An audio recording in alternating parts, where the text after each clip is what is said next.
MP में 2 विधानसभा सीटों पर उपचुनाव के नतीजों की तस्वीर लगभग साफ हो गई है। लेकिन विजयपुर के नतीजों ने सियासी हलकों में जबरदस्त हलचल मचा दी है। इस नतीजे को देखकर वन मंत्री रामनिवास रावत को तो बड़ा झटका लगा ही होगा, लेकिन नतीजों को देखकर एमपी के एक और विधायक की धड़कनें बढ़ गई होंगी। हम बात कर रहे हैं बीना सीट से विधायक निर्मला सप्रे की। हम ऐसा क्यों कह रहे हैं, आइए जानते हैं इस रिपोर्ट में। नमस्कार, मैं हूं चिराग ठाकुर और आप देख रहे हैं अभी तक। आपको बता दें कि एमपी की बीना विधानसभा सीट से कांग्रेस की विधायक निर्मला सप्रे को लेकर बड़ा सियासी घमासान मचा हुआ है। बीजेपी और कांग्रेस दोनों के ही नेता समझ नहीं पा रहे हैं कि आखिर वो हैं किस पार्टी में।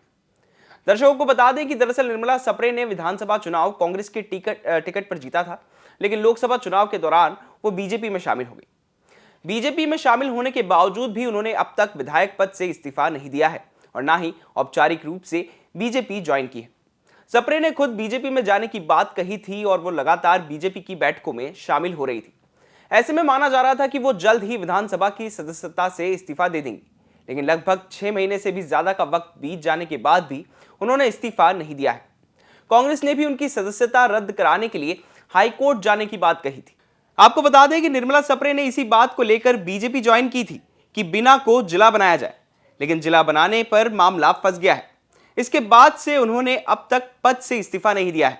हालांकि निर्मला सप्रे कई बार कह भी चुकी हैं कि वो जल्द ही इस्तीफा दे देगी, लेकिन अब जिस तरह से दल बदल कर बीजेपी में जाने वाले रामनिवास रावत को विजयपुर में हार मिली है, उसके बाद अब सवाल ये उठ रहे हैं कि क्या निर्मला सप्रे कांग्रेस छोड़ने के अपने फैसले पर कायम रहेंगी, क्योंकि जिस तरह से वन मंत्री रामनिवास रावत को हार मिली है, उसने जरूर निर्मला सप्रे के मन में भी शंका पैदा कर दी होगी।